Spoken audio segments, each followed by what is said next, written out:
ലോകത്തിലെ ഏറ്റവും ഉയർന്ന കൊടുമുടിയായ മൗണ്ട് എവറസ്റ്റിന്റെ മഞ്ഞുപാളികൾക്കിടയിൽ 3 പതിറ്റാണ്ടുകളായി തണുത്തുറഞ്ഞു കിടക്കുന്ന ഒരു മനുഷ്യ ശരീരമുണ്ട്. എവറസ്റ്റിന്റെ വടക്കൻ പാതയിലൂടെ മുകളിലേക്ക് കയറുന്ന പർവ്വതാരോഹകർക്ക് ദശകങ്ങളായി വഴിതെറ്റാതെ മുന്നോട്ടു പോകാൻ തുണയായ ഒരു നിശബ്ദാടയാളം. പച്ച നിറത്തിലുള്ള പർവ്വതാരോഹണ ബൂട്ടുകൾ ധരിച്ച ആ ശരീരം ഗ്രീൻ ബൂട്ട്സ് എന്നാണ് അറിയപ്പെടുന്നത്. എന്നാൽ ആ പച്ച ബൂട്ടുകളുടെ ഉടമ ഒരു സാധാരണ പർവ്വതാരോഹകനായിരുന്നില്ല. രാജ്യത്തിനു വേണ്ടി ജീവൻ വെടിഞ്ഞ ഒരു ഇന്ത്യൻ സൈനികനായിരുന്നു. ഇപ്പോൾ 30 വർഷത്തിനിപ്പുറം എവറസ്റ്റിന്റെ ഏറ്റവും അപകടം പിടിച്ച ഡെത്ത് സോണിൽ നിന്ന് അദ്ദേഹത്തിന്റെ ഭൗതിക ശരീരം തിരികെ എത്തിക്കാനുള്ള അതീവ സങ്കീർണവും സാഹസികവുമായ ഒരു ദൗത്യത്തിന് ഇന്ത്യ ഒരുങ്ങുകയാണ്. വിശദമായി നോക്കാം. സ്വാഗതം ഇൻഡെപ്തിലേക്ക്.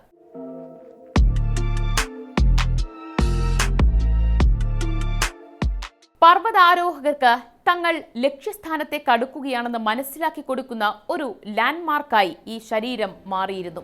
2014 ഒരു ചൈനീസ് സംഘം മൃതദേഹം പ്രധാന പാതയിൽ നിന്ന് അല്പം മാറ്റിക്കിടത്തുന്നതുവരെ എവറസ്റ്റ് കയറുന്ന ഓരോരുത്തരും ഇതിന് തൊട്ടരികിലൂടെയാണ് കടന്നുപോയിരുന്നത്. വർഷങ്ങളായി ഇത് ഇന്ത്യ ടിബറ്റൻ ബോർഡർ പോലീസിലെ ഉദ്യോഗസ്ഥനായ സെവാങ് പാൽജോറിന്റേതാണെന്നാണ് ലോകം വിശ്വസിച്ചിരുന്നത്. എന്നാൽ 1996 ഒപ്പമുണ്ടായിരുന്ന പർവ്വതാരോഹകരുടെ വിവരണങ്ങൾ, അവസാന റേഡിയോ സന്ദേശത്തിന്റെ ലൊക്കേഷൻ, ധരിച്ചിരുന്ന വസ്ത്രങ്ങളും ഉപകരണങ്ങളും അടിസ്ഥാനമാക്കി നടത്തിയ വിശദമായ അന്വേഷണത്തിനൊടുവിൽ ഇത് ലാൻസ് നായിക് ഡോജെ മുറൂപ്പിന്റേതാണെന്ന് അധികൃതർ സ്ഥിരീകരിക്കുകയായിരുന്നു. 1996 എവറസ്റ്റ് കീഴടക്കാൻ ശ്രമിച്ച 6 അംഗ ITBP സംഘത്തിലെ ഒരാളായിരുന്നു മുറൂപ്പ്. മിക്ക പർവ്വതാരോഹകരും നേപ്പാൾ വഴിയാണ് എവറസ്റ്റിൽ കയറുന്നത്.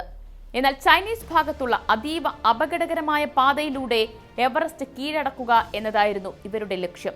ശക്തമായ മഞ്ഞുവീഴ്ച കാരണം സംഘത്തിലെ 3 പേർക്ക് തിരിച്ചു പോരേണ്ടി വന്നെങ്കിലും മൊറൂപ്പും സെവാങ് പാൽജോർ എന്നിവരും പിന്മാറിയില്ല. അവർ മുന്നോട്ട് തന്നെ നീങ്ങി.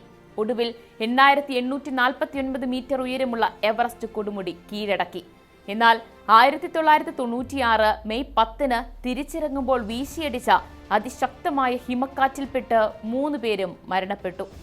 മൊറൂപ്പ് ഒരു ഗുഹയ്ക്കുള്ളിൽ അഭയം പ്രാപിച്ചെങ്കിലും കഠിനമായ തണുപ്പിൽ ജീവൻ വെടിയുകയായിരുന്നു. കഴിഞ്ഞ ഒരു നൂറ്റാണ്ടിനിടെ എവറസ്റ്റിൽ പൊലിഞ്ഞ 300-ലധികം ജീവനുകളിൽ പലരുടെയും ഭൗതിക ശരീരങ്ങൾ ഇന്നും മലയിൽ തന്നെ തുടരുന്നു. മൊറൂപ്പിന്റെ സംഘത്തിൽ മരിച്ച 2 പേരുടെ മൃതദേഹങ്ങൾ ഇതുവരെ കണ്ടെത്താനായിട്ടില്ല. മൂന്നാമത്തേതാണ് ഗ്രീൻ ബൂട്ട്സ്. സമുദ്രനിരപ്പിൽ നിന്ന് 8500 മീറ്റർ ഉയരത്തിൽ 3 പതിറ്റാണ്ടായി അത് മഞ്ഞിൽ മരവിച്ച നിലയിലാണ്. മൃതദേഹം മൊറൂപ്പിന്റേതാണെന്ന് സ്ഥിരീകരിച്ചതോടെ DNA പരിശോധന നടത്തി ആളെ പൂർണ്ണമായി ഉറപ്പുവരുത്തി കുടുംബത്തിന് കൈമാറാനാണ് സൈന്യത്തിന്റെ തീരുമാനം. ഇന്ത്യ ടിബറ്റൻ ബോർഡർ പോലീസിന്റെ നേതൃത്വത്തിലാണ് ഈ ദൗത്യം ആരംഭിക്കുന്നത്. ഡെത്ത് സോൺ എന്ന് വിളിക്കുന്ന ഇവിടെ തണുപ്പ് -40 ഡിഗ്രി സെൽഷ്യസ് വരെ താഴാം. അന്തരീക്ഷത്തിലെ ഓക്സിജന്റെ അളവ് സാധാരണ നിലയുടെ 1/3 മാത്രമായിരിക്കും. കൃത്രിമ ഓക്സിജൻ ഇല്ലാതെ മിനിറ്റുകൾ പോലും ഇവിടെ അതിജീവിക്കുക അസാധ്യമാണ്. കൂടാതെ ചൈനയുടെ ഭാഗത്തുള്ള ഈ പാത തെക്കേ ചരിവിനേക്കാൾ കുത്തനെയുള്ളതുമാണ്. മഞ്ഞിൽ തണുത്തുറഞ്ഞ മൃതദേഹങ്ങൾക്ക് സാധാരണ ശരീരത്തെക്കാൾ ഇരട്ടിയിലധികം ഭാരമുണ്ടാകും. കുത്തനെയുള്ള അപകടകരമായ മലനിരകളിലൂടെ ഇവ മനുഷ്യർ ചുമന്നോ യാക്കുകളുടെ സഹായത്തോടെയോ താഴെ ഇറക്കണം.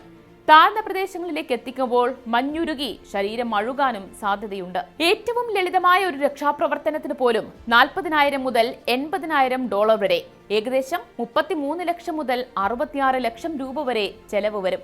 എങ്കിലും മൊറൂപ്പിന്റെ ഭൗതിക ശരീരം നാട്ടിലെത്തിക്കുമെന്ന ഉറച്ച തീരുമാനത്തിലാണ് ITBP.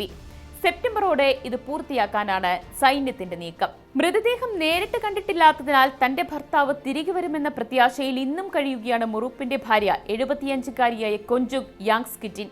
അദ്ദേഹം വരുമ്പോൾ ചോദിക്കണം, ഇത്രയും വർഷം എവിടെയായിരുന്നുവെന്ന്. അവർ വിതുമ്പലോട് പറയുന്നു. തന്റെ അച്ഛൻ രാജ്യത്തിന് വേണ്ടിയാണ് ജീവൻ ബലി നൽകിയത് എന്നും ഒരു രക്തസാക്ഷിയുടെ എല്ലാ ആദരവോടെയും അദ്ദേഹത്തെ യാത്രയയക്കണമെന്നും മൊറൂപ്പിന്റെ മകൻ പുഞ്ചോക് ദോർജായി ആഗ്രഹിക്കുന്നു. ഒപ്പം ആ ഗ്രീൻ ബൂട്ട്സ് ഓർമ്മയ്ക്കായി വീട്ടിൽ സൂക്ഷിക്കുമെന്നും അവൻ കൂട്ടിച്ചേർക്കുന്നുണ്ട്.